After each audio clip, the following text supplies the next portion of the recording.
Bonsoir. Vous allez bien? C'est le week-end, hein? Fin de la semaine. Vos cœurs sont légers? Oui ou pas? Oui, légers. Donc on va chanter quelques cantiques et pour ouvrir notre cœur et avant d'écouter un peu de message ce soir et avec ce thème-là, pauvreté, abondance, etc.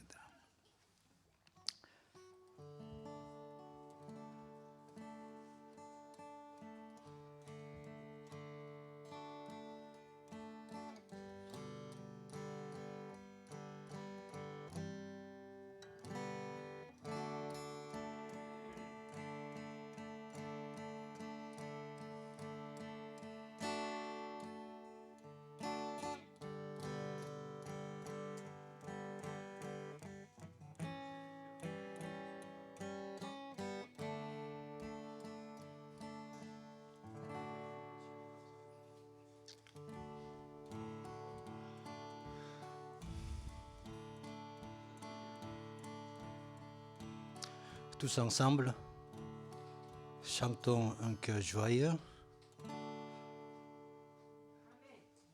Chantons, louons notre Dieu. Tous ensemble, un cœur joyeux. Notre Dieu. Tous ensemble, entendons un cœur joyeux. Notre Dieu. Tous ensemble chantons de joyeux et chantons notre Dieu. Tous ensemble chantons que joyeux. Nous louons notre Dieu. Serviteur. Serviteurs de vigilants, priez, priez, notre vient. Soyez fermes, vigilants. Priez, priez, être vient.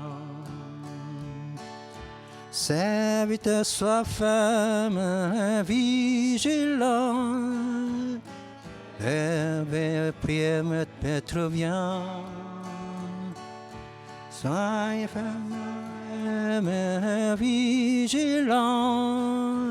Priez, priez, ton Maître vient.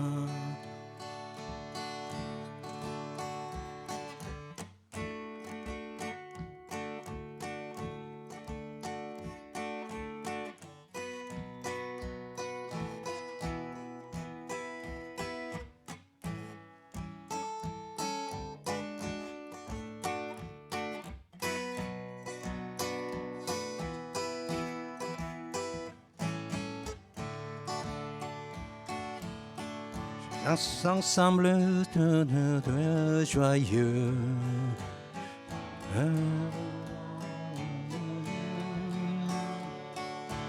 Ensemble de joyeux. Entends louons notre Dieu. Tous ensemble entendons que joyeux. Notre Dieu, ensemble chantons joyeux. Notre Dieu, serviteur, serviteur de vigilants. Veillez, priez, ton Maître vient. Soyez vigilants. Maître vient. Serviteur, sois ferme, vigilant. Veillez, priez, ton Maître vient. Sois ferme, vigilant. Veillez, veillé, prié, ton maître vient.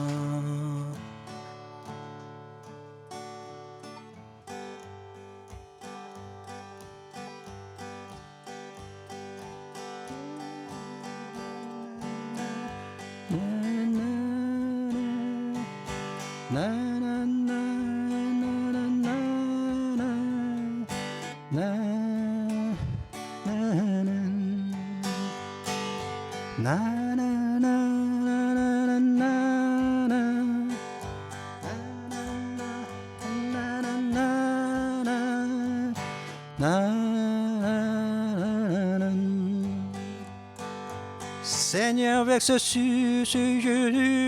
nous. Seigneur, vexe dessus nous. Seigneur, vexe sur nous. Ton grand amour. Nous voulons t'aimer. Nous voulons t'aimer. Nous voulons t'aimer sans retour. Seigneur, vexe sur nous. Seigneur, vexe sur nous. Seigneur, vexe sur nous. Ton grand amour. Nous voulons nous aimer. Nous voulons nous aimer. Nous voulons nous aimer avec ton amour.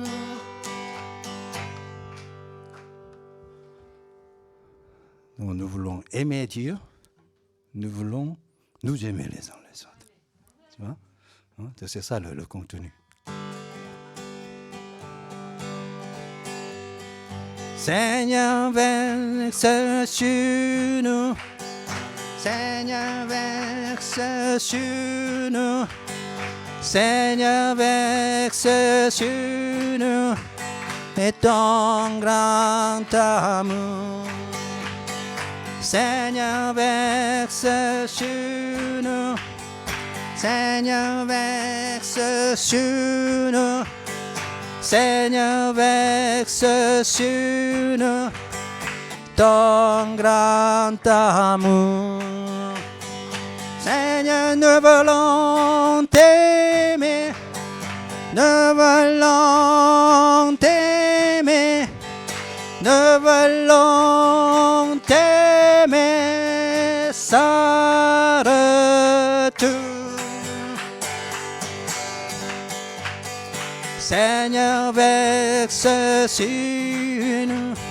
Seigneur, vexe sur nous. Seigneur, vexe sur nous. Ton grand amour. Nous voulons nous aimer. Nous voulons nous aimer. Nous voulons nous aimer. Nous voulons nous aimer avec ton amour.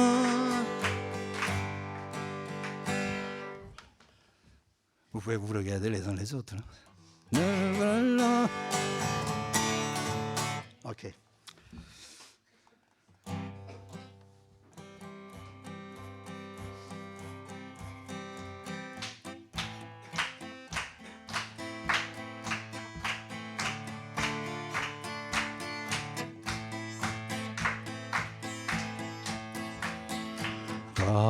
Gloire éternelle, gloire éternelle, gloire Dieu, gloire Dieu, gloire éternelle, gloire Dieu, gloire Dieu, gloire éternelle.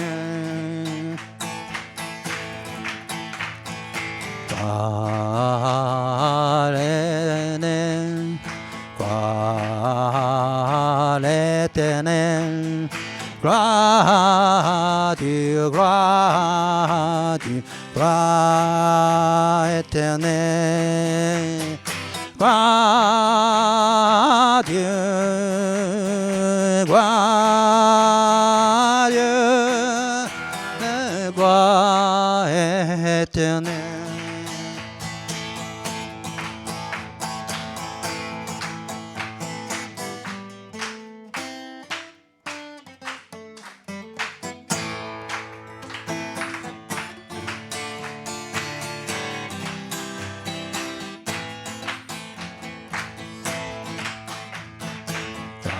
Gloire éternelle, gloire éternelle, gloire à Dieu, gloire à Dieu, gloire éternelle, gloire à Dieu, gloire à Dieu, gloire à Dieu, gloire éternelle.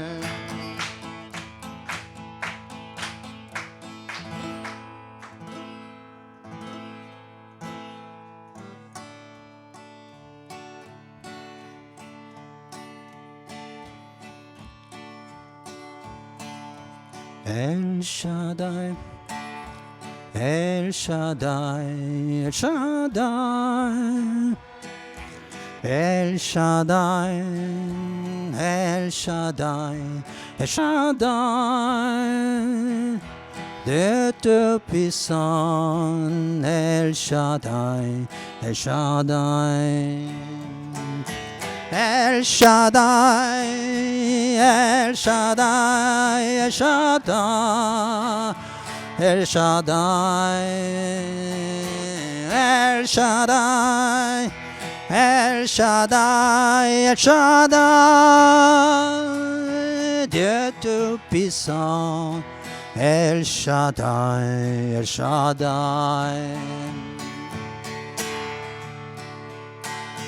Adonai, Adonai, Adonai, Adonai, Adonai, Adonai,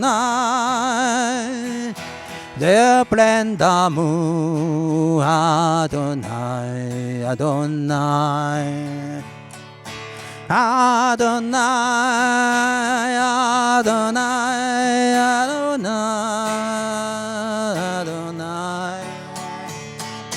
Adonai, Adonai, Adonai, Dieu plein d'amour, Adonai, Adonai, Elion. El Elyon, El Elyon, El Elyon, El Elyon, El Elyon, El Elyon, Dieu très haut, El Elyon, Elyon, El Elyon, El Elyon, El Elyon,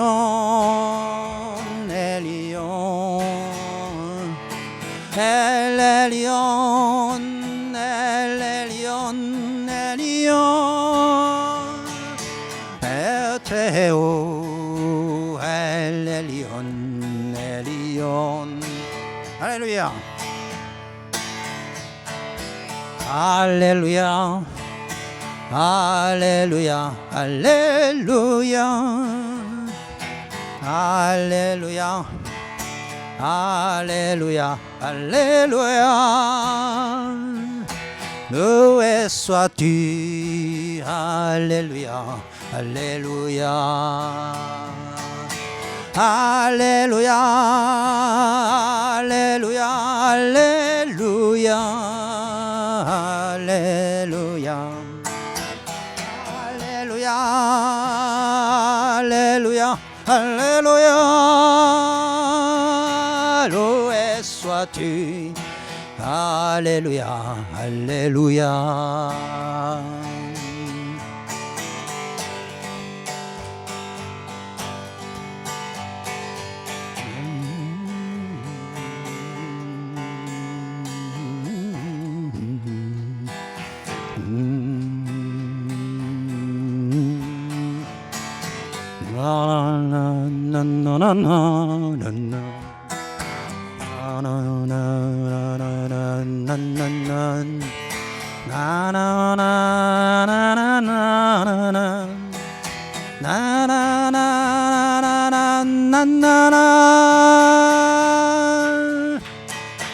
Alléluia, Alléluia, Alléluia, Alléluia, Alléluia, Amen, Alléluia, Alléluia, Alléluia, loué sois-tu, Dieu Tout-Puissant, Seigneur avec amour, justice. Alléluia, Alléluia, Alléluia, Alléluia. Fais grâce à nous, Seigneur, et pardonne-nous, sauve-nous. Alléluia, Alléluia. Alléluia, Alléluia, Alléluia, Alléluia, Alléluia, Alléluia. Loué soit Dieu, tu es Dieu créateur puissant, Seigneur, avec amour, justice. Alléluia, Alléluia, Alléluia, Alléluia. Fais-nous grâce, Seigneur.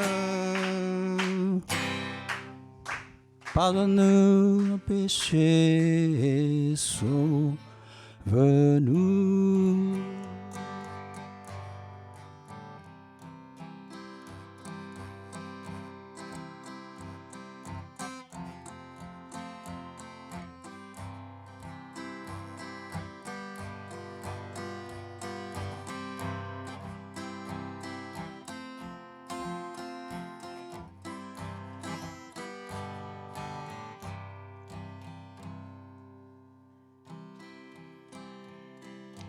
Je suis le chemin, la vérité est là. Ne perds pas moi. Dans ce ciel, il y a beaucoup de me. Croyez en moi, croyez en Dieu.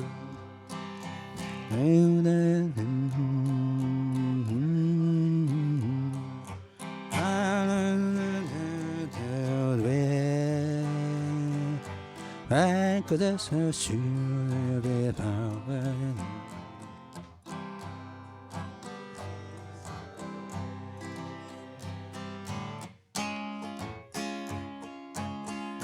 le chemin de la vie.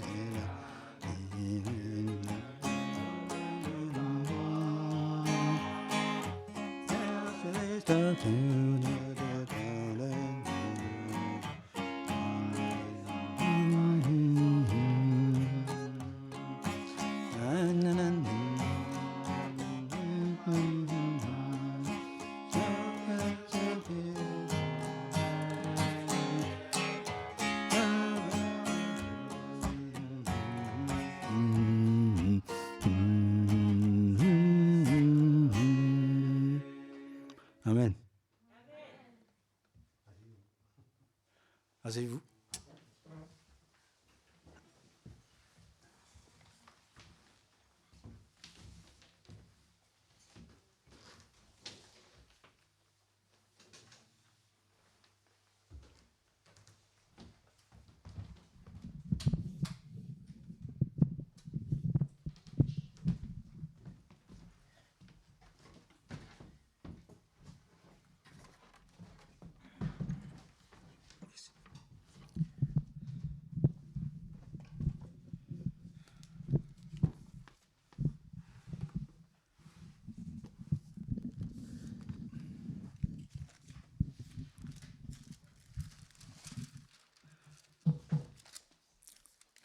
Nous sommes aux dernières leçons de cette série de richesse et pauvreté, hein, et abondance et famine. Et donc, je vais faire une petite lecture de Matthieu, chapitre 5. Vous connaissez très bien cette parole de Sermon sur la montagne. Et donc, Matthieu était un collecteur d'impôts, hein, et autrefois. Vous connaissez son histoire, hein, et il était très solitaire parce que tout le monde lui montre le doigt, parce qu'il a vendu son identité d'un peuple élu et a envie de gagner beaucoup d'argent en tant que le collecteur d'impôts, qui était pour les Romains, hein, pour le bénéfice des Romains, qui étaient ses ennemis. Donc Jésus, donc il est changé, maintenant il est grand maître, hein, comme ça, il est devenu, il a changé son nom, Lévi à Matthieu. Et, donc heureux les pauvres en esprit, car le royaume des cieux est à eux. Heureux les pauvres en esprit, le royaume de Dieu est à eux. Donc remarquez que le présent, le verbe utilise le mot de présent. Donc heureux et les pauvres en esprit, car le royaume des cieux est à eux.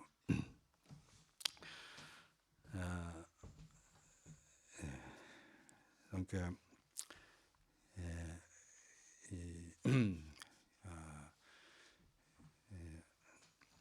un éditorialiste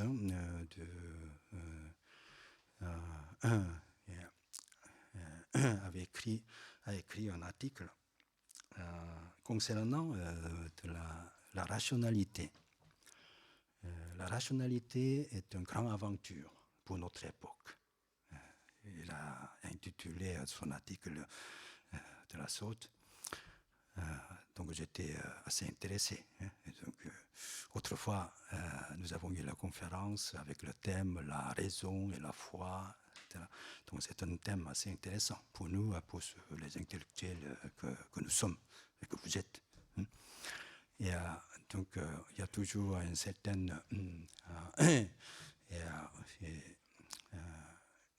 controverse entre de ces deux entités, la raison d'une part et aussi de la foi d'autre part. Donc,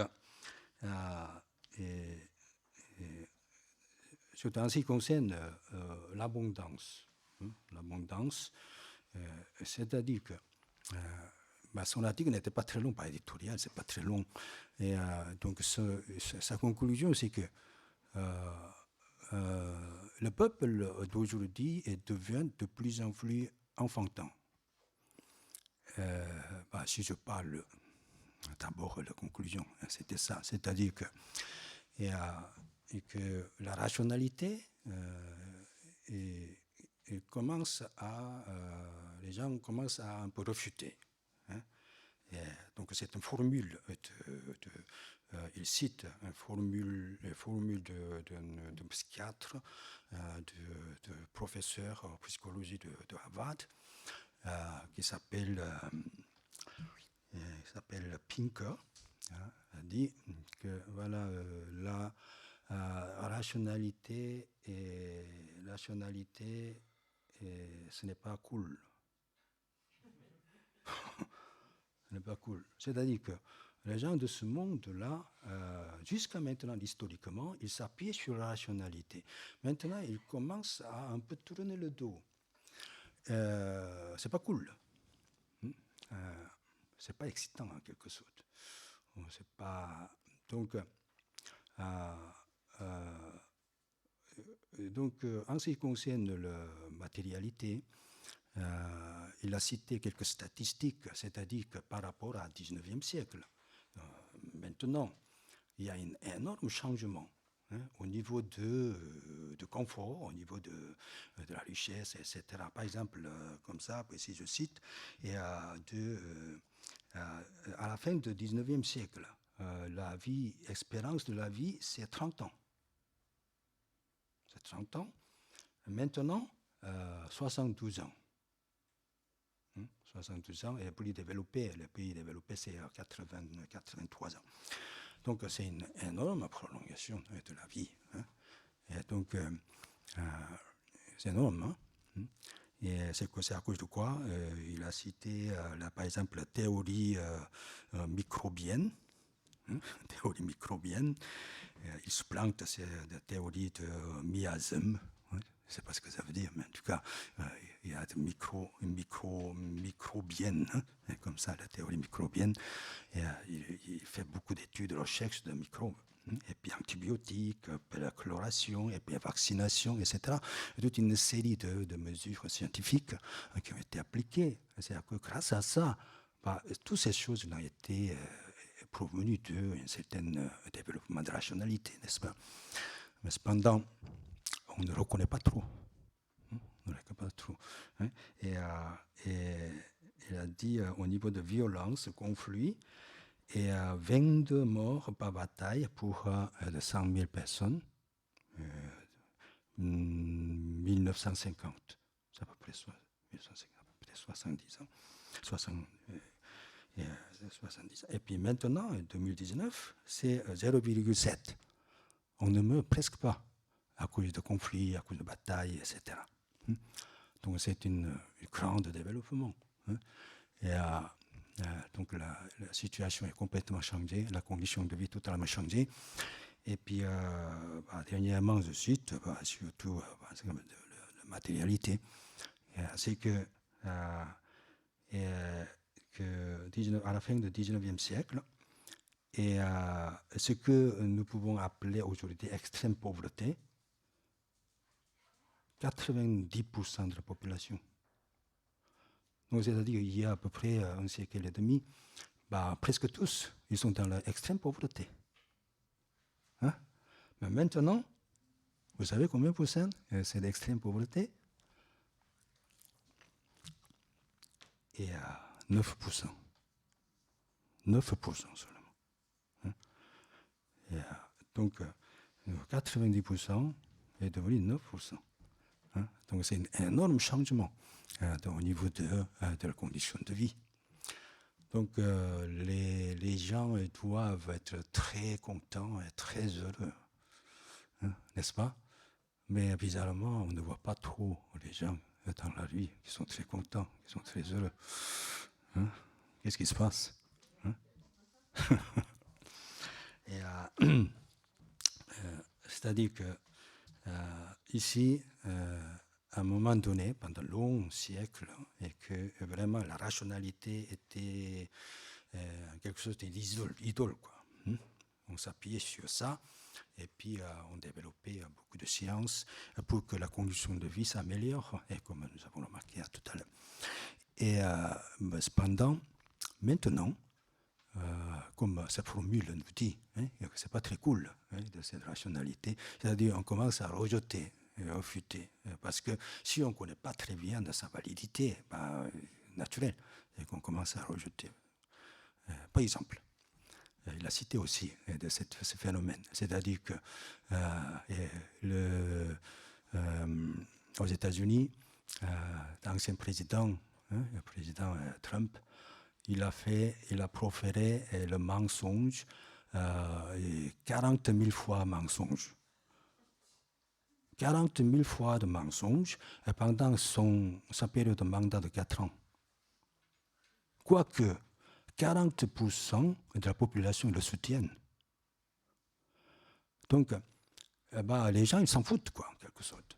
Hein? Ils s'en foutent parce que ils aiment, comment on dit, quelques argumentations, quelques témoignages personnels, et aussi quelque chose de très sensationnel, excitant, etc. Et puis, ça satisfait, quoi.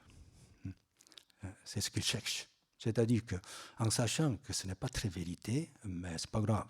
bon, que ça flatte, etc. Et donc on l'adopte, l'accepte, toutes ces paroles-là. Donc on ne s'appuie plus maintenant sur une certaine rationalité. On s'appuie plutôt sur un sentimental, comme ça. Et puis, donc, ici, nous pouvons trouver que le phénomène actuel et que la psychologie des gens modernes, c'est que plutôt que s'appuyer sur la rationalité, plutôt que s'appuyer beaucoup sur le sentiment. Et, donc en tout cas, nous devons reconnaître qu'à cause de cette rationalité, et que pendant des siècles, notre condition de vie est beaucoup améliorée et que maintenant nous sommes dans une extrême abondance. Vous n'êtes pas d'accord, je pense. Mais en tout cas, c'est la vérité. Vous êtes dans l'extrême abondance. Extrême abondance, mais comme ces conclusions de éditorialiste, les gens deviennent un peu idiots, un peu enfantins. Hein? C'est-à-dire qu'ils sont pauvres. Extrêmement pauvres. Dans l'esprit, et pas de reconnaissance. Et simplement, ils cherchent quelque chose qui flatte, quelque chose qui satisfait son sentiment, etc. Donc, ils deviennent très enfantins. Et donc, c'est la mentalité des gens modernes. Donc, la rationalité ne conduit pas forcément à de bonnes choses. Hein? Et je dirais que c'est une rationalité humaine, en quelque sorte. Rationalité humaine. Et non seulement au niveau de matériel, et au niveau de conditions de vie, au niveau de l'espérance de vie, et que la rationalité a contribué énormément pour l'amélioration, mais il indique aussi que cette rationalité a fait beaucoup de progrès au niveau moral. Moral. Donc ce qu'il avait dit, c'est une avancée morale considérable. Par exemple, il n'y a pas trop de persécutions religieuses où l'esclavage était éliminé, et puis la torture, l'oppression des femmes, etc. Il s'allège énormément. Donc c'est au niveau de moralité, il y a un grand progrès à cause de justement cette rationalité. Mais le problème, c'est que cette rationalité était plutôt une rationalité humaine ou rationalité humaniste. On s'appuie sur l'homme, sa capacité de l'homme. Donc on fait le progrès de divers domaines, non seulement matériels, mais aussi de morale. Et donc ça le progresse. Cependant, la conclusion, la phase finale, c'est ça. Les gens sont pas très progressés. Les gens sont plutôt infantilisés. N'est-ce pas? Et puis, pour tous les phénomènes sociaux actuellement qui se produisent, vous regardez, et puis là, est-ce que c'est vraiment ça, comme ça? Donc, les gens perdent un peu de leur discernement, et puis finalement, deviennent très enfantins. Donc, ça peut être peut-être le problème c'est une tragédie de notre génération, notre époque.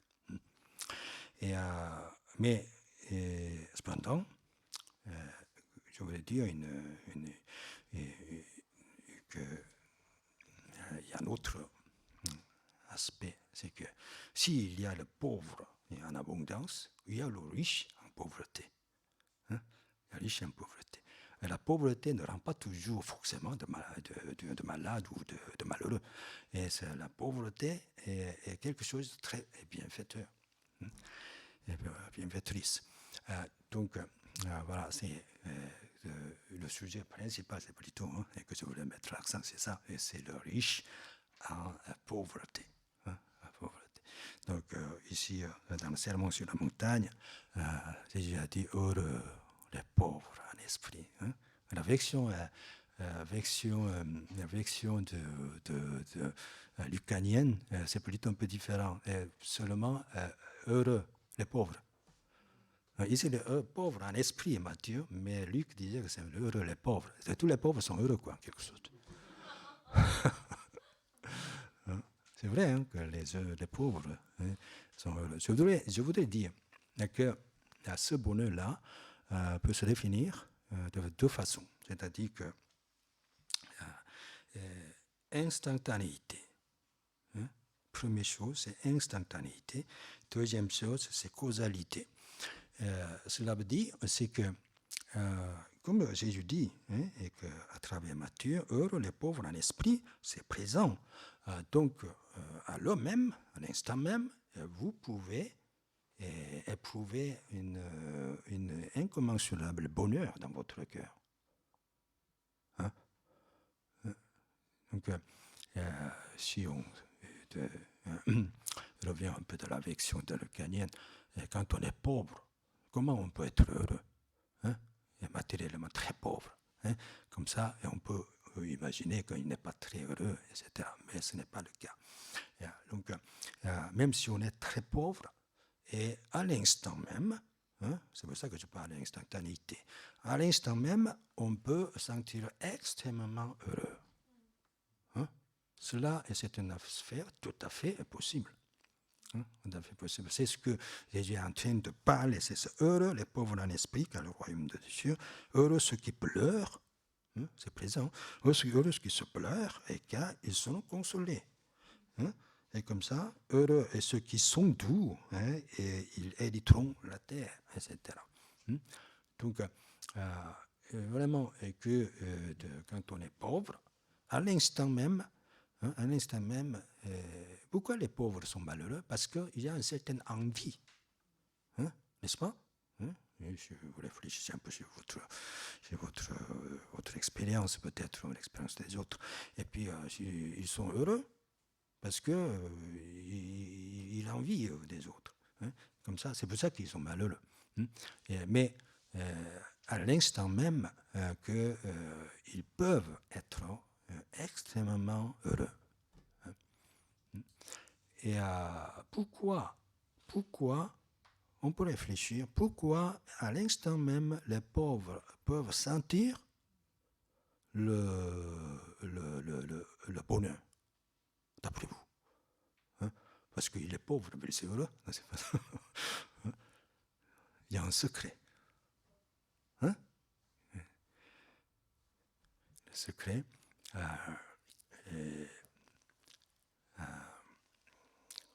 bien sûr que si, par exemple, un chrétien, imaginez, un chrétien se sent très heureux parce qu'il pense à Jésus-Christ, qui est mort pour lui. Ah, il est heureux, même si je suis pauvre, je suis heureux.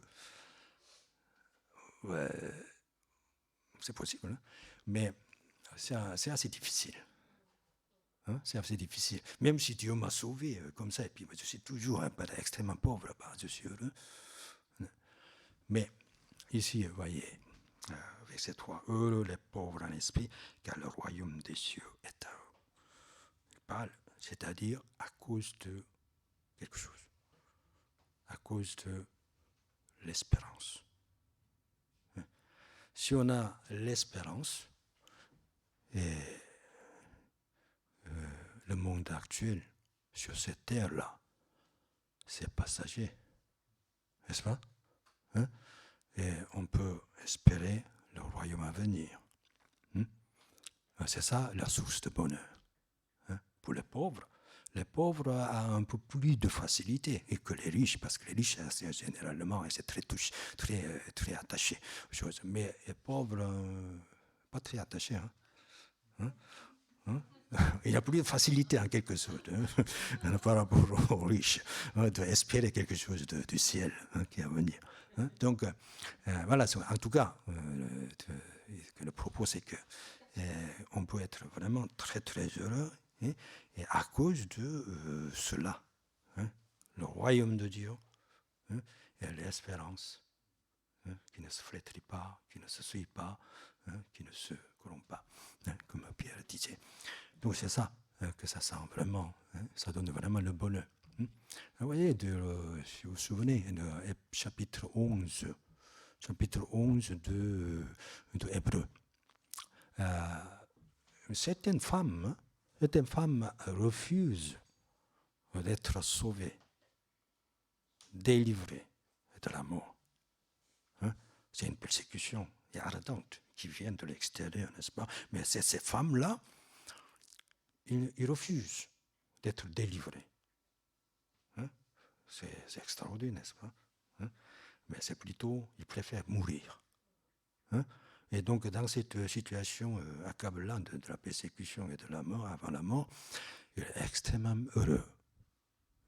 Pourquoi? Parce que notre royaume l'attendait. C'est ça. C'est ça le bonheur. Vous voyez, vous avez vu un peu le film de Quo Vadis, n'est-ce pas? Quo Vadis, et tous les chrétiens dans l'arène, ils chantent joyeusement. Et malgré les lions qui se baladent autour de lui. Pourquoi? Parce qu'ils ont de l'espoir, l'espérance dans le royaume de Dieu. Donc, les gens ont tendance de juger quelque chose avec les critères visibles. Comme ça, il est riche, il est heureux, il est pauvre, il est malheureux. Non, ce n'est pas ainsi. Donc il y a un monde invisible donc à cause de cette espérance, de chacun peut éprouver une bonheur indicible. Donc c'est instantanéité.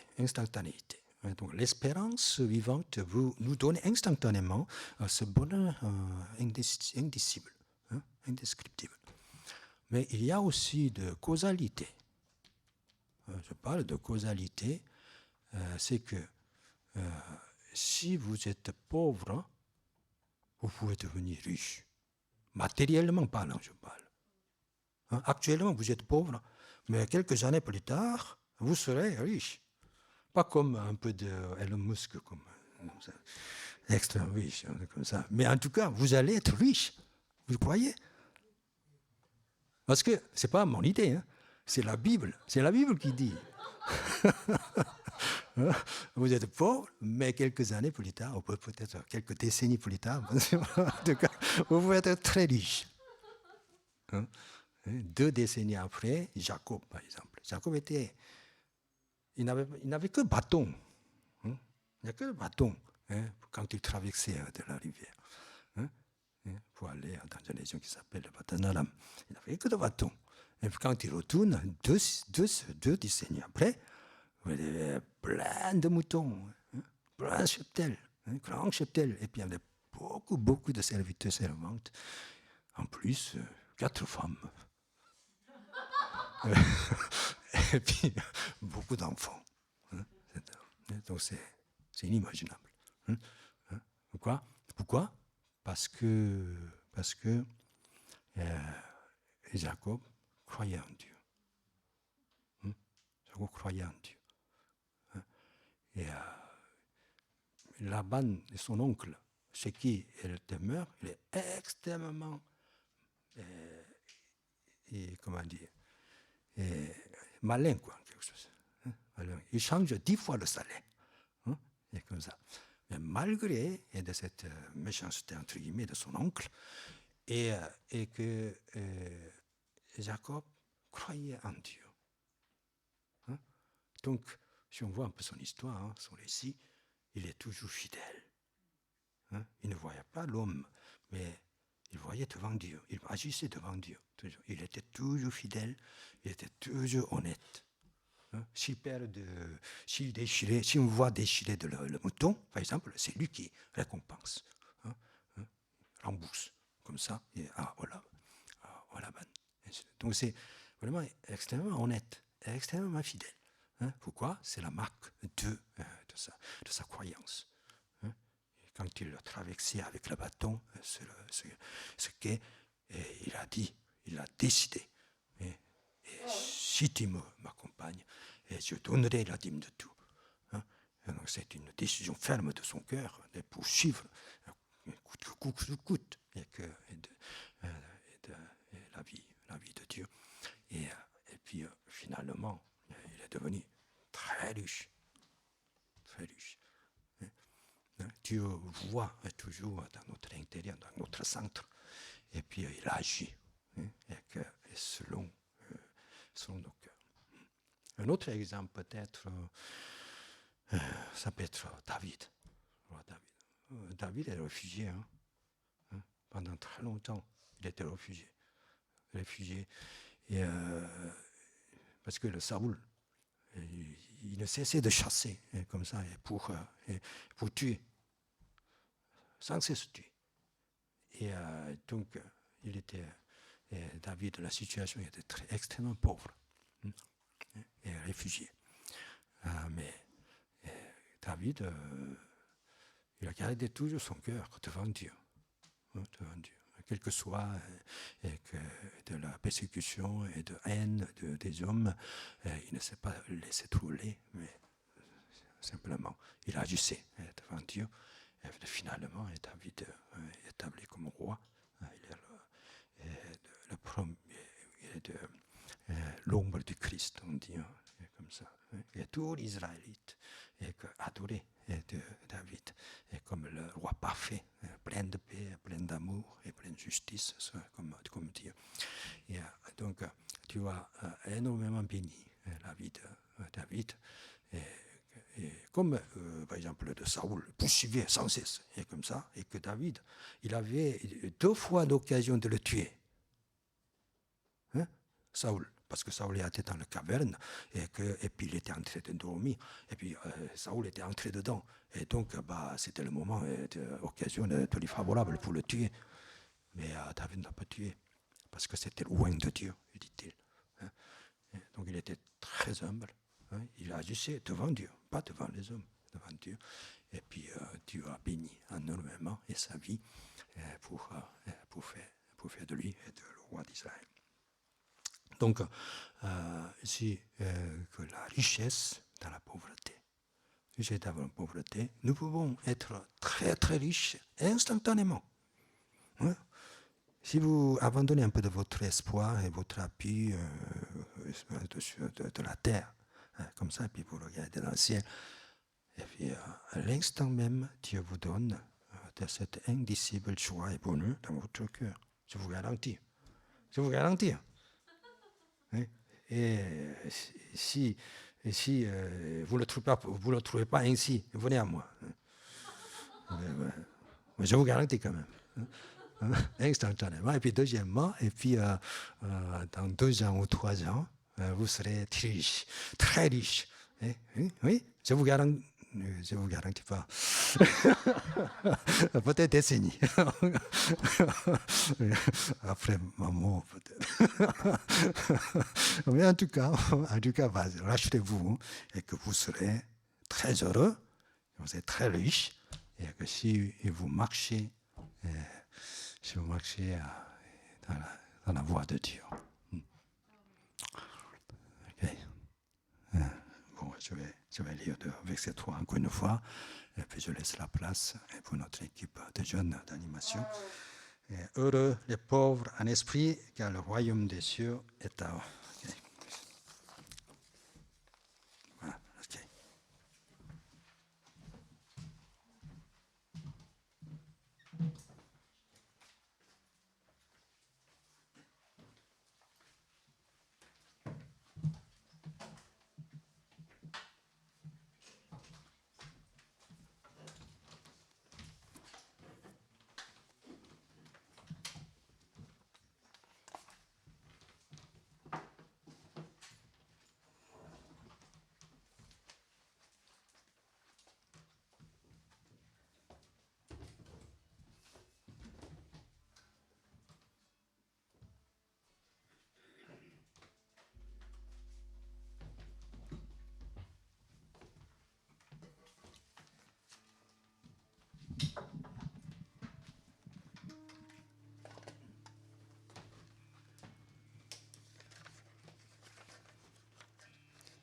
Bonsoir.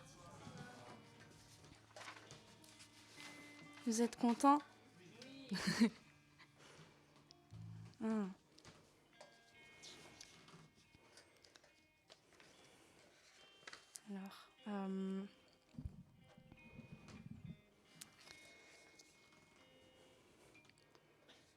Donc le premier chant qu'on va chanter s'appelle Je le reconnais.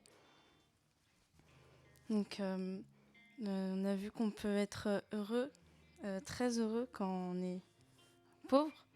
Et je pense que si on reconnaît premièrement que on n'est rien et que Dieu est tout et qu'il peut nous aider, on peut avoir cette joie.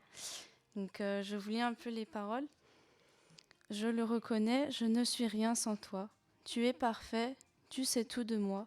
J'ai tant besoin de te connaître mieux. Je fais le plein quand tu me rejoins. Apprends-moi à te servir, dis-moi comment t'obéir. Marcher dans tes pas, écouter ta voix. Façonne en moi ta volonté, montre-moi comment marcher. Agir par la foi, accomplir ce que je dois. Je vous invite à vous lever pour chanter.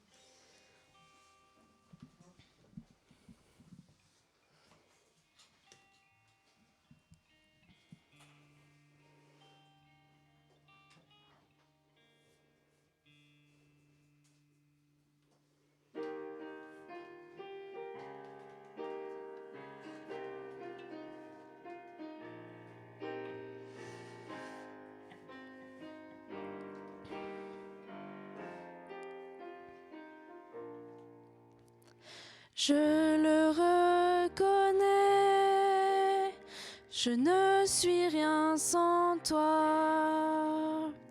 Tu es parfait, tu sais tout de moi. J'ai tant besoin de te connaître mieux. Je fais le plein quand tu me rejoins. Apprends-moi à te servir. Dis-moi comment t'obéir. Marcher dans tes pas. Écouter ta voix. Façonne en moi ta volonté. Montre-moi comment marcher, agir par la foi, accomplir ce que je dois. Oui, je l'admets, oui, je l'admets, je ne suis rien sans toi, suis rien sans toi. Pas de secret entre toi et moi. J'ai tant besoin de garder mes pensées. Je suis serein, car tu n'es pas loin. Apprends-moi à te servir. Dis-moi comment t'obéir. Marcher dans tes pas. Écouter ta voix, façonne en moi ta volonté. Montre-moi comment marcher, agir par la foi, accomplir ce que je dois. Amen.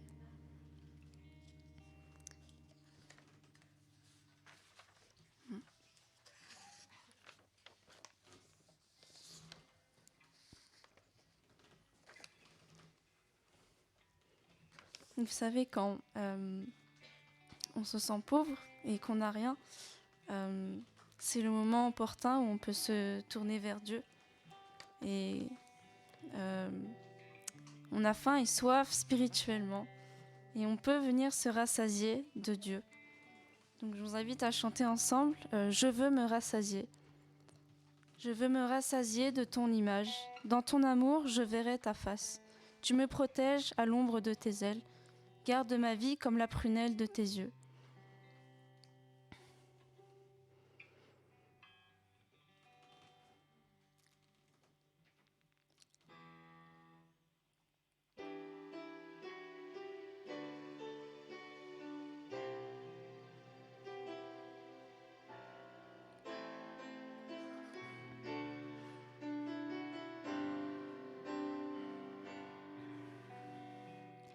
Je veux me rassasier de ton image. Dans ton amour, je verrai ta face. Tu me protèges à l'ombre de tes ailes. Garde ma vie comme la prunelle de tes yeux.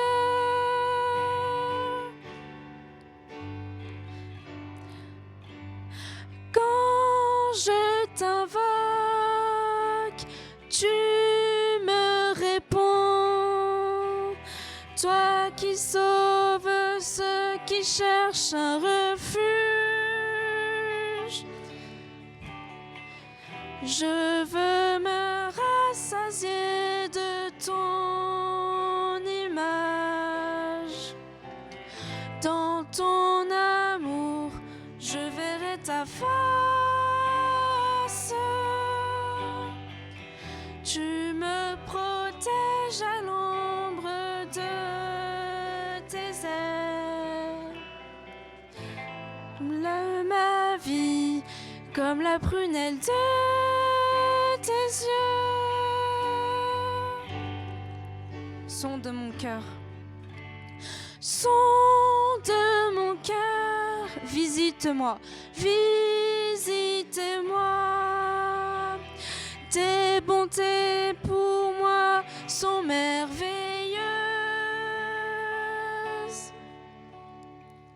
Je veux me rassasier de ton image. Dans ton amour, je verrai ta face. Tu me protèges à l'ombre de tes ailes. Garde ma vie comme la prunelle de tes yeux. Amen.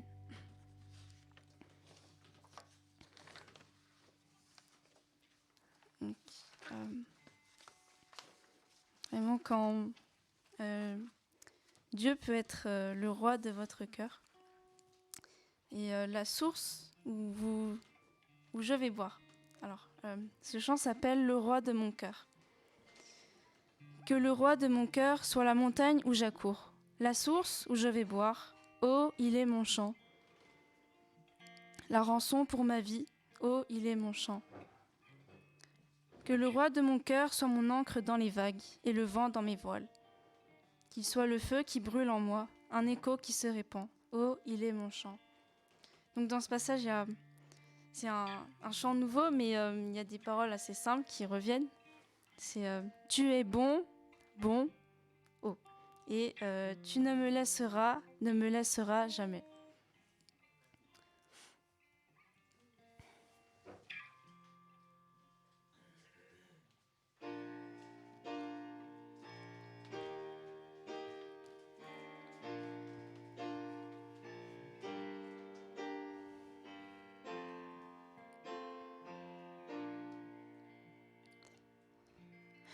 Que le roi de mon cœur soit la montagne où j'accours, la source où je vais boire. Oh, il est mon chant. Que le roi de mon cœur soit à l'ombre où je me cache, la rançon pour ma vie. Oh, il est mon chant. Tu es bon, bon. Oh, tu es bon, bon. Oh, tu es bon, bon. Oh, tu es bon, bon.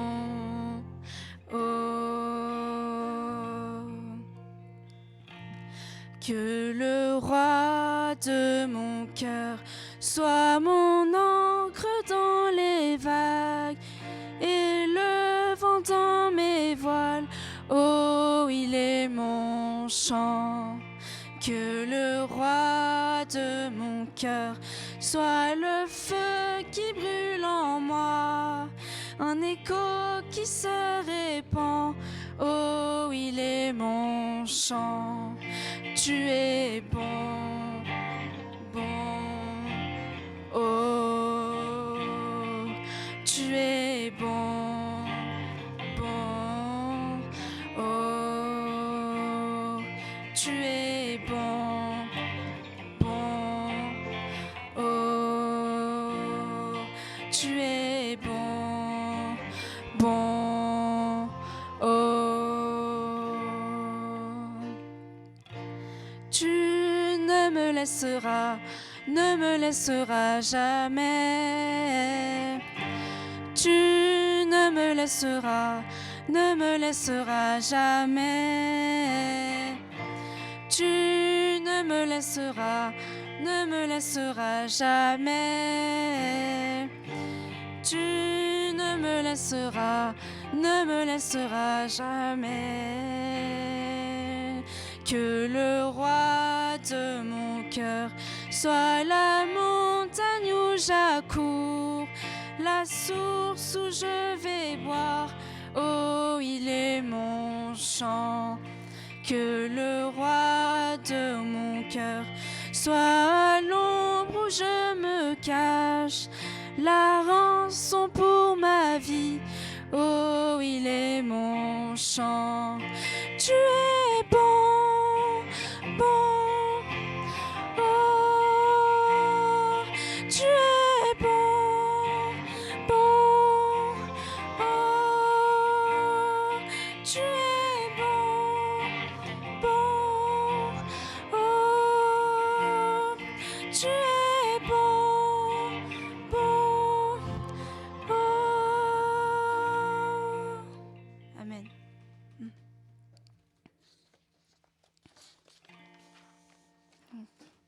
Un chant qui bouge un peu plus.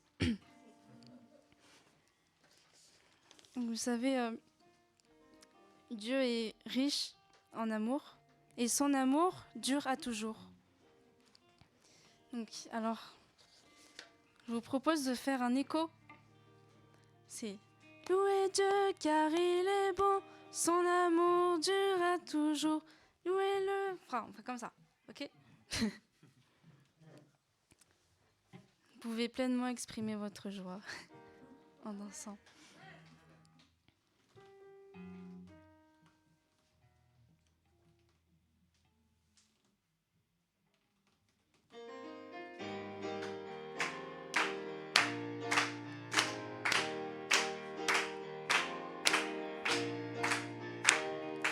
Louez Dieu car il est bon, son amour dure à toujours. Louez-le Dieu du pardon, son amour dure à toujours. Louez-le Dieu juste et saint, son amour dure à toujours. Louez-le Dieu souverain, son amour dure à toujours. Son amour calme la frayeur, son amour guérit la douleur, son amour chasse nos erreurs. Dieu nous offre la grâce de son amour. Louez le Père éternel, son amour dure à toujours. Créateur de l'univers, son amour dure à toujours. Louez le sublime artiste, il est le Dieu des prodiges. Son amour réveille en douceur, son amour touche avec ardeur, son amour embrase nos cœurs, Dieu nous tient sous les ailes de son amour.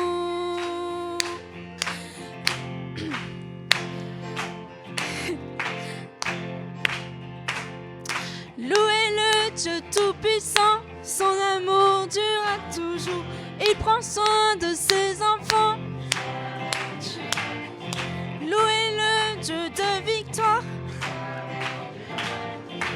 À lui seul rendons la gloire, son amour durera toujours.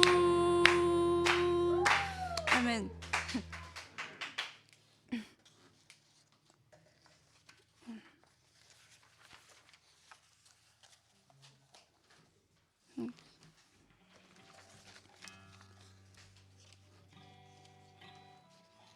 Alors, pour ceux qui ont une bonne mémoire, est-ce que vous vous souvenez de la dernière phrase que Pasteur Marc a dit tout à l'heure?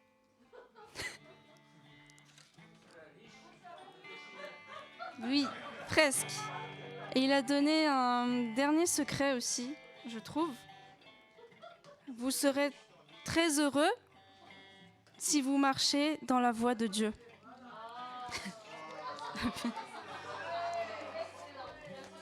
Et vous savez, cette voie, elle passe par qui? Il n'y a qu'un chemin. Amen, Jésus. Donc, je vous invite à chanter par le nom de Jésus. Par le nom de Jésus, Dieu donne la victoire. Par le nom de Jésus, Dieu donne la victoire. Quand Satan nous tend un piège, c'est ce nom qui nous protège. Ce beau nom de la victoire que chantent les élus.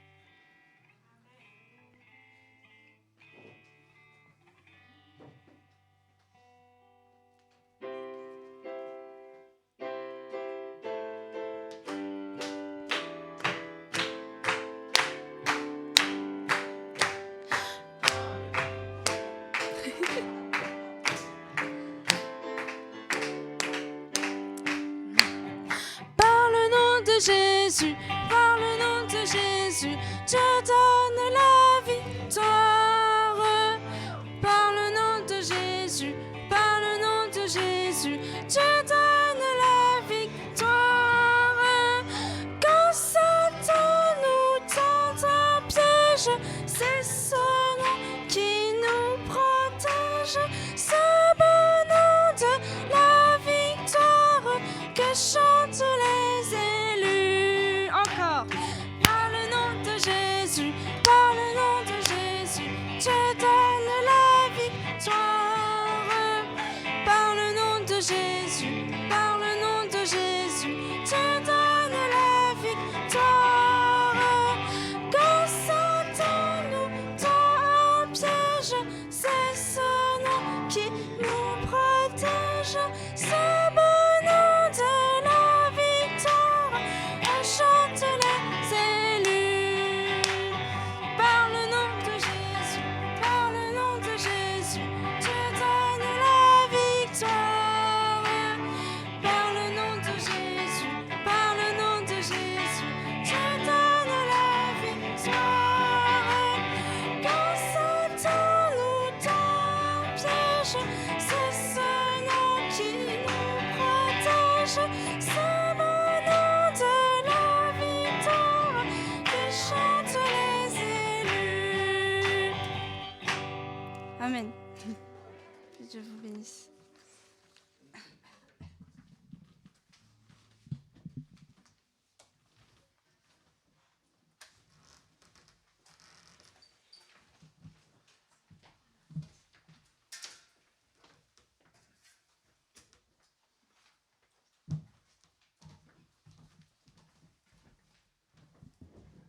Par le nom de Jésus, Dieu nous donne la victoire.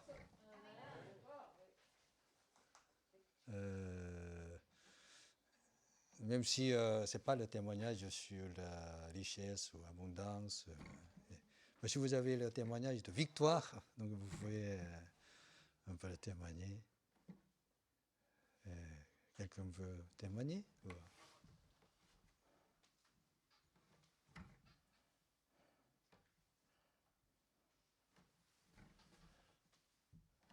Ok.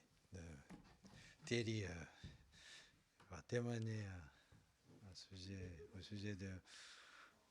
C'est quoi, au sujet de quoi? Richesse. Richesse.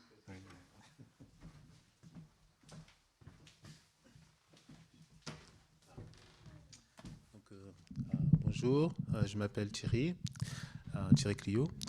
Le thème riche en pauvreté et pauvre en abondance me parle beaucoup.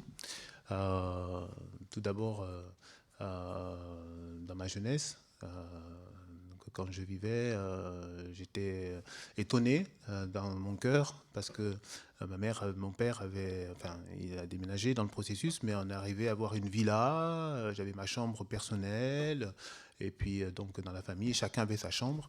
Et puis on avait un petit terrain, on avait un grand terrain en dehors où nous pouvions jouer, etc. Ça me donnait beaucoup de joie. Et puis un jour, je suis arrivé dans une ville. Et puis, j'ai vu beaucoup de jeunes enfants, et puis ils étaient un peu mal habillés comme ça. Et puis, vraiment, ça m'a fait beaucoup de tristesse en me disant, je ne voudrais jamais habiter là. Vraiment, c'était ma résolution, parce que je me suis dit, c'est vraiment difficile. Et puis, avec le temps, est arrivée la séparation de mes parents. Et puis, à ce moment-là, donc j'ai dû quitter cette maison. Et puis, j'ai dû me déplacer exactement à l'endroit où j'ai dit, je ne voudrais pas habiter là. Et donc, j'étais très souffrant de me trouver là. Et puis, donc, je me suis posé la question, pourquoi je suis dans une telle situation. Euh, Dans mon cœur, je ne comprenais pas. Et pour la première fois, je me suis vraiment recueilli en Dieu. Et j'ai prié pour savoir qu'est-ce qui se passe. Surtout à ce Noël, je me suis demandé comment c'est cette situation. Donc, je pense que j'ai dû verser une larme.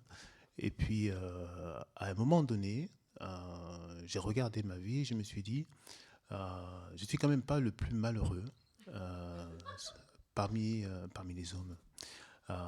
Parce qu'il y en a qui meurent de faim.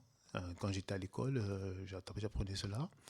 Et alors, d'un coup, dans mon cœur, il y a un nouveau regard. C'est-à-dire que ma situation de la vie doit être défiée. Bien que c'était un peu une situation un peu triste ou fataliste, quand même, j'avais un espoir que Dieu puisse m'aider à défier la vie. Donc comme ça, j'avais un grand espoir de réussite et de victoire. Mais la réalité de ma vie, c'est que, bon, bien sûr, j'ai passé quelques réussites dans le sport, parce que j'ai beaucoup de sport. Mais au fond, je sentais toujours qu'il manque quelque chose, une sorte de tristesse profonde, dans laquelle je ne comprenais pas la cause. Avec le temps, les années sont passées, et puis j'ai pu étudier la Bible, et j'ai compris que, en fait, euh, bien que j'étais dans une situation très, très pauvre matériellement, quand même, je pouvais voir que dans la Bible, il y avait une grande richesse qui était donnée en Christ, notamment beaucoup de paix, beaucoup de joie, beaucoup de liberté et tout ça, qui me manquait. J'ai eu la chance d'avoir un leader spirituel qui m'a aidé un peu à comprendre que mon but de la vie était un peu la poursuite un peu de vaine gloire. Parce que je faisais beaucoup de compétitions, je pensais réussir dans ce domaine comme ça. Euh, et puis, en réalité, c'est pas cela qui était ma vraie source de joie. Euh, donc, euh, donc la parole m'a invité plutôt à apprendre à suivre Jésus-Christ, c'est-à-dire d'apprendre cette relation personnelle avec le Christ. Et c'est ainsi que petit à petit, j'ai pu voir que je devais réformer beaucoup de choses dans mon existence pour arriver à saisir cette paix, cette joie, liberté que Dieu donne. Et en trouvant mes propres péchés et les confessant à Dieu, Dieu m'a petit à petit aidé à trouver qu'il y a une relation intime avec lui qui est possible. Et comme ça, Dieu m'a conduit. Donc, il y avait pas mal de situations de difficultés dans ma vie. Mais une chose que je retiens, c'est que j'avais la recherche de travail, beaucoup d'adversité, parce que j'ai fait des études de comptabilité, et puis il y avait des moments où ça passait pas très bien. J'ai dû repasser 3 fois le domaine, l'étude de comptabilité supérieure. Mais une chose, c'est que en étudiant la Bible, j'ai pu avoir un appui solide en Dieu. C'est-à-dire que j'ai pu défier à nouveau et m'appuyer sur Dieu et surtout saisir le but pourquoi je me lève le matin? Pourquoi je dois défier ma vie? Il y a un but profond que je n'avais pas saisi au début, mais j'ai pu trouver que le don de Dieu était la vie éternelle dans mon cœur et que je n'avais pas saisi, que maintenant Dieu m'appelait à saisir.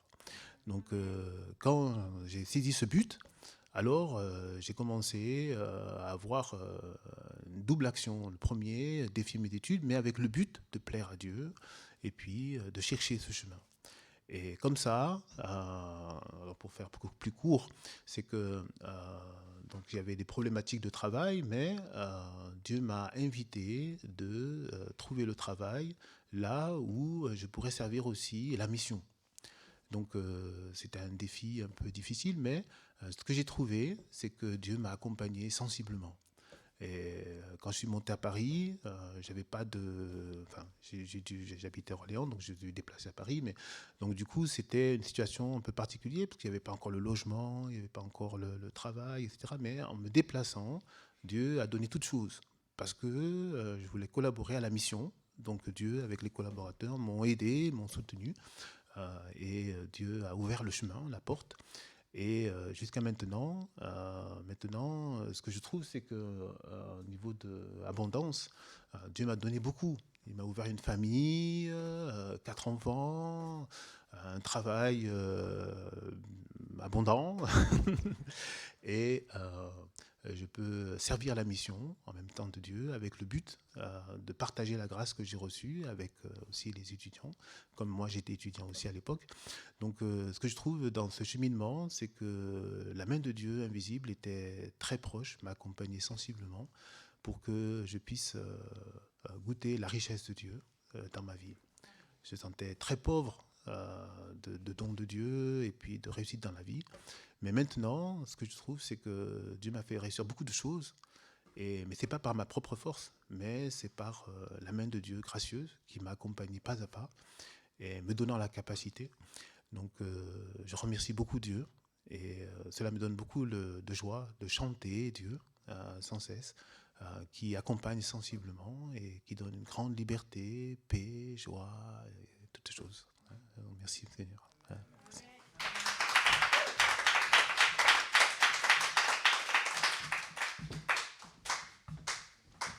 Merci, gracieux témoignage. S'il y a d'autres personnes, n'hésitez pas à lever. Ah oui, Emmanuel. Ouais.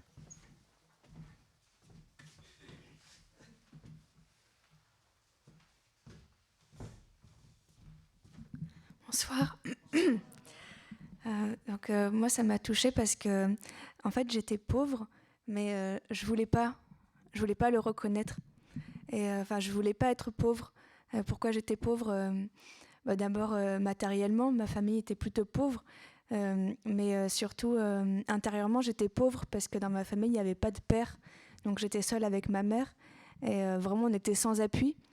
Mais mon problème, c'est que Dieu m'a donné une certaine pauvreté parce que Dieu voulait vraiment m'enrichir. Mais moi, je voulais pas être pauvre, donc je résistais et je remplissais mon cœur avec toutes sortes de choses parce que je me sentais fondamentalement vide. Mon cœur était vide quand j'étais enfant et jeune fille. Donc je voulais pas supporter cet état de pauvreté et je voulais remplir mon cœur avec plein de choses. Donc avec l'amour de ma mère, après avec l'amour des autres, cherchant l'amour d'un homme. Et après, c'était par la réussite de mes études, la recherche de ma gloire. Je voulais vraiment remplir mon cœur. Donc j'étais riche en fait. Mais j'étais toujours loin de Dieu. Et finalement, Jésus a eu pitié de moi et il m'a visité dans ma vie. Et il m'a aidé à reconnaître que j'étais pauvre et à venir à lui avec ma pauvreté. Et parce que Jésus voulait m'enrichir. Et c'est quand je me suis repentie de mes recherches de vaine gloire. C'était très long parce que mes études, j'étais très attachée à la réussite de mes études, à avoir un travail très glorieux. Et donc Dieu m'a beaucoup accompagnée et Dieu m'a aidée jusqu'à un point d'échec dans mes études. Et là, j'étais pauvre parce que j'avais rien par rapport aux autres. Et là, je suis venue à Dieu dans l'humiliation, en fait, en n'ayant rien. Et j'ai éprouvé une grande grâce de la part de Dieu. Vraiment le bonheur. Le pasteur parlait de bonheur. J'avais rien et tous les gens autour de moi qui avaient fait mes études avaient des grands postes dans la société. Mais moi non. Et je ne savais même pas ce que je pourrais faire parce que la thèse n'avait pas marché. Et à ce moment-là, je suis venue à Dieu les mains vides, pauvre, et vraiment il m'a enrichi de bonheur, de la communion avec lui. Et il m'a donné un métier, vraiment meilleure formation, meilleur métier qui me donne le bonheur et l'accompagnement de Dieu chaque jour dans ma vie qui est vraiment la richesse. Et puis aussi, quand j'ai accepté de renoncer à la soif de recevoir l'amour des autres, de ma mère, la soif de mon propre bonheur, quand je me suis repentie de cette soif, mon cœur était tout vide. Et c'est là que Jésus est venu dans mon cœur, comme mon père, comme mon époux et mon ami et mon Seigneur. Et je me suis sentie être très riche, bien que à mon âge, je ne suis pas mariée, j'ai pas de famille par rapport aux autres, mais je me sens vraiment riche de posséder Jésus dans mon cœur. Et je remercie beaucoup Dieu pour ça. Et récemment, il y a quelques jours, je suis allée voir ma grand-mère. Ça faisait un moment que je ne l'avais pas vue. Elle est en fin de vie, elle a 88 ans. Donc je vois que c'est vraiment les derniers instants de sa vie. Donc ça m'a fait réfléchir. Pendant la nuit, quand j'étais chez elle, je ne pouvais pas dormir. Parce qu'en fait, jusqu'à maintenant, pour moi, j'étais tellement attachée à mes rêves sur la terre. Rêve de réussir dans le monde, rêve de réussir la famille. Tous les rêves attachés à la terre étaient tellement, tellement forts. C'était ce qui m'avait donné la force jusqu'à maintenant de lutter. Et dans cette situation, accompagnant ma grand-mère, je me rendais compte que tout ça, en fait, ça passe. Et Dieu donne la réussite de travail, la réussite de famille pour le servir, pour le glorifier. Mais en fait, ça passe très vite, tout ça. Et il reste rien. Ma grand-mère, tous ses amis, tous ses proches, tous sont morts. Elle est la seule qui est encore en vie. Et j'ai senti une vanité, même si j'ai encore longtemps à vivre, mais pour la première fois, je sentais en quelque sorte que moi aussi, un jour, la mort viendrait. Ça me touchait pour la première fois, parce que je me disais, je ne sais pas combien de jours il reste à ma grand-mère. Et donc là, j'ai eu un moment vraiment de tristesse et de grande solitude. Et dans la nuit, j'ai crié à Dieu. Et le Seigneur m'a donné la foi en le royaume de Dieu, l'espérance vivante qui m'attend dans le ciel, le royaume qui peut ni se corrompre, ni se souiller, ni se flétrir. Ma grand-mère, elle avait tellement de force et elle a plus rien, on dirait, plus de vigueur en elle. Mais il y a le royaume de Dieu qui est éternel. Et Dieu est éternel et il ne m'abandonnera jamais. Et je ne mourrai pas, je serai avec lui éternellement. Et Dieu m'a donné la foi au sujet de ma grand-mère, que malgré son état actuel, elle serait sauvée, sûrement, parce qu'elle a accueilli le pasteur chez elle et elle a beaucoup ouvert son cœur. Dieu m'a donné la foi, que Dieu la récompenserait. Et c'est comme ça, j'ai pu me relever et en quelque sorte, j'ai combattu comme ça pendant la nuit et je me sentais vraiment victorieuse le matin, pleine de royaume de Dieu. Donc ma grand-mère n'arrivait pas à se lever de son lit, mais j'avais plein de force et j'ai pu lui témoigner de ma foi et prier pour elle, pour le royaume de Dieu. Et je sentais le royaume de Dieu est venu dans son cœur. Donc c'était une grande victoire. Donc je remercie Dieu qui, quand on vient avec la pauvreté telle qu'on est, humblement, qui enrichit de sa richesse incomparable. Donc, merci Seigneur.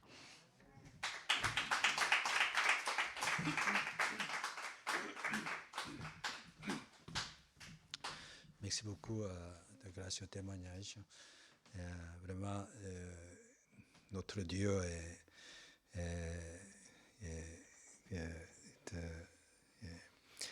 la richesse elle-même, quoi. Et donc, si nous venons à lui, nous pouvons recevoir beaucoup de richesses de sa part. Dieu se plaît nous donner. Simplement, nous, parfois, Nous ne sommes pas très prêts de recevoir, mais Dieu est tout prêt toujours à nous donner de sa grande abondance et de sa grande richesse pour nous. Donc, merci beaucoup que vous soyez présents ici de ce culte en musique, tentant. Et donc, je souhaite que vous tous, vos cœurs soient agréablement acceptés par Dieu et que vos vies soient pleinement bénies par la grâce abondante, surabondante de Dieu. Donc, laisse-moi prier pour terminer de cette soirée. Seigneur, merci beaucoup. Aujourd'hui, nous avons appris que la rationalité qui a beaucoup contribué à l'amélioration de l'homme, de la condition de vie, ne résout pas vraiment le problème de l'homme. Mais lorsque nous venons à Dieu et acceptons sa parole, nous pouvons creuser et puis recevoir beaucoup d'abondance de la part de Dieu. Seigneur, merci beaucoup de cette gracieuse soirée et d'animation, ainsi que la parole et surtout le témoignage que je crois que tu as donné cette abondance dans le cœur de chacun et de ces témoins, et que je prie que chacun de nous aussi de recevoir de cette abondance dans le cœur, dans son cœur. Seigneur, merci beaucoup. Je prie au nom de Jésus-Christ. Amen. Bonne soirée. Excusez-moi.